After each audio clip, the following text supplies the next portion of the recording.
dismissing or outright ignoring the valid concerns and voices of you, the residents and businesses of this city. Their habit of discounting and shaming into silence anyone that voices opposing opinions or better solutions is a disgrace. It's an insult to democracy and to the very members of this community that they have made a promise to represent.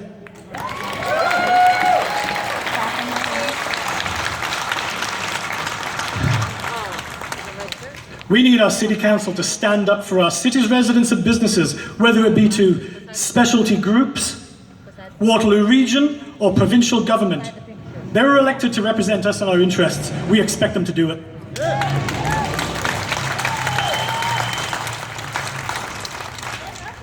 We need consistent enforcement of all laws for those who choose to live off crime and the victimization of others.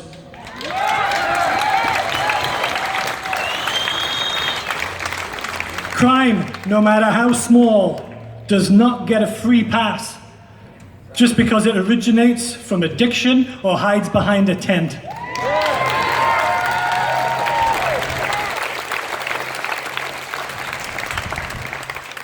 We have a top-down message. Unfortunately, we have a top-down message being sent publicly by our police leader that we can't arrest our way out of this.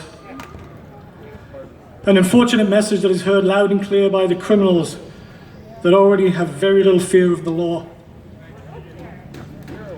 He has also stated publicly that we need injection sites.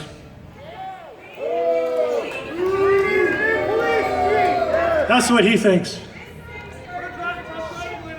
I think he needs to stop playing politics and start worrying about law enforcement.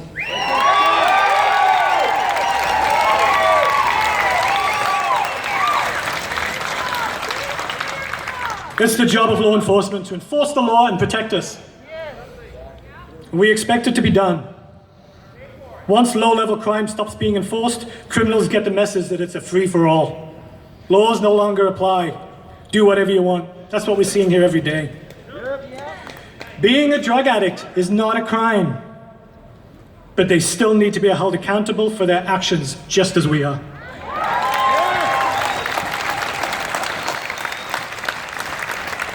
A two-tiered system of law enforcement is not acceptable anywhere, and it won't be tolerated here. This next one is important. We, and everyone agrees on this, all sides of this. This is probably the biggest one for long term. We all desperately need the province to get real about this crisis with a massive increase in funding, along with a redirection of existing funds into a serious province-wide effort to effectively fund long-term inpatient, addiction-focused treatment and recovery facilities that are equipped to handle the realities of hard drug addiction so that this problem can be successfully addressed and not continuously swept under the carpet of homelessness.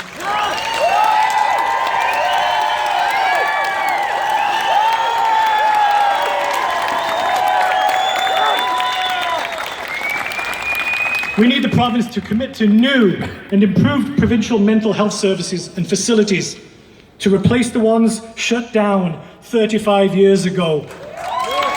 There is a need, there is a clear need. This is a crisis. We keep getting told that by all levels of government. It's about time the province treated it as one.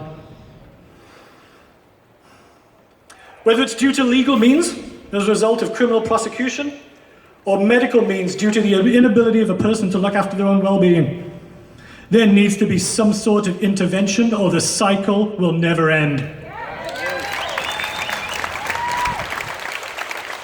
The truth is that addicts are highly unlikely to seek treatment themselves. We've made it far too easy for them to continue. Waiting for them to be ready for treatment only shows a gross misunderstanding of the nature of addiction. We need our leaders to stop selling the public on doomed projects that continue to treat addiction as homelessness. The results of this always has been and always will be chaos on a huge scale, and another opportunity lost to actually do something positive.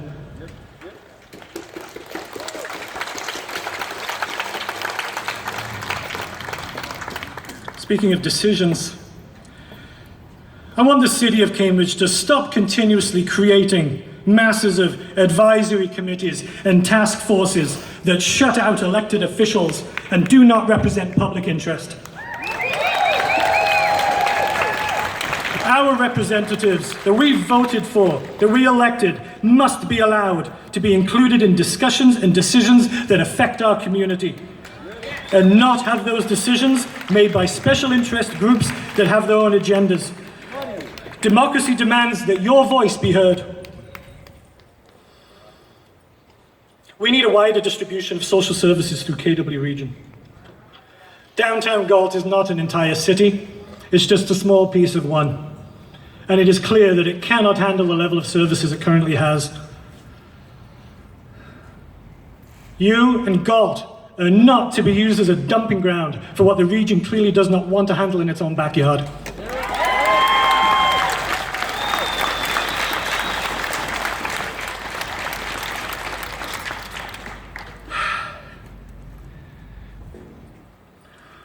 All levels of government have turned their back on logical, effective solutions in exchange for ideological stances that project them as modern and forward-thinking. If our governments don't start changing tactics soon, I really believe that they would be complicit in mass crime and the avoidable deaths of thousands of addiction sufferers due to their stubborn refusal to shift tactics and policies. You need to run for mayor!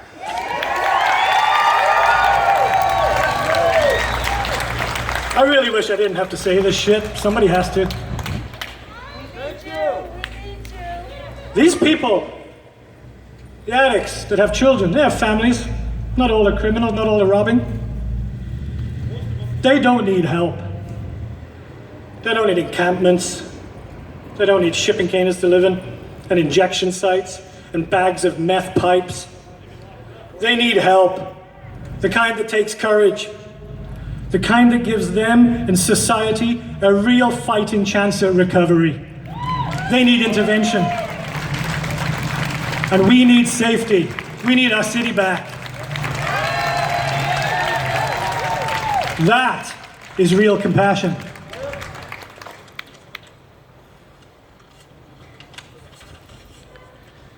So what can you do?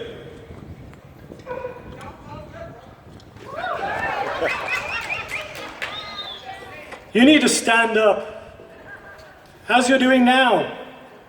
Repeatedly, you need to come out when we call you for stuff like this. This is the stuff that gets attention. Trust me, it gets attention. We need you to stand up and say it loud, and you need to say it clear on a consistent basis that you are sick and tired of this crime and you will not tolerate it anymore.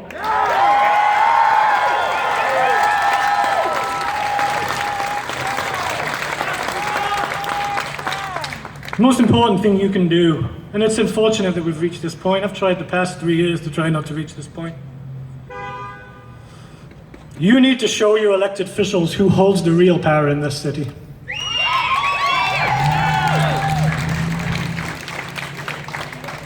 You need to learn about and educate yourself on your current elected officials. Learn about those that are not keeping their promises to act in your best interest. Those are not listening to you and continue to put you and your families in danger. And then practice your democratic right by showing them who has the real power and vote them out of office.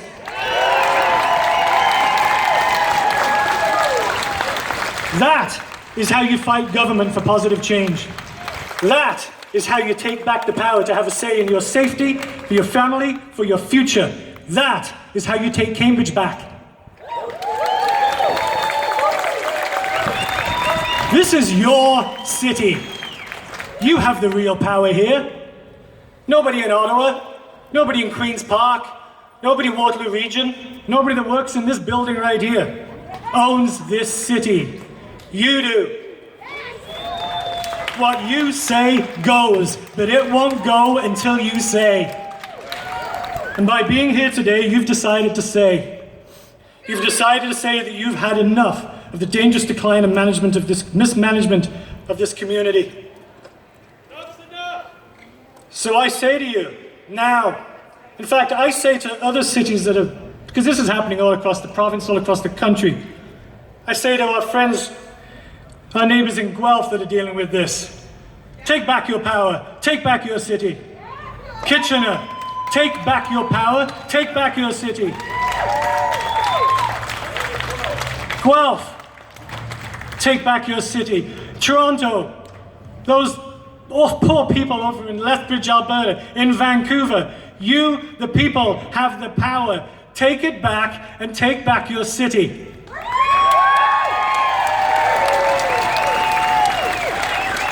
But right now here, today in Cambridge, I ask you here to stand with each other, to stand with me and march with me. March together today. Say you've had enough.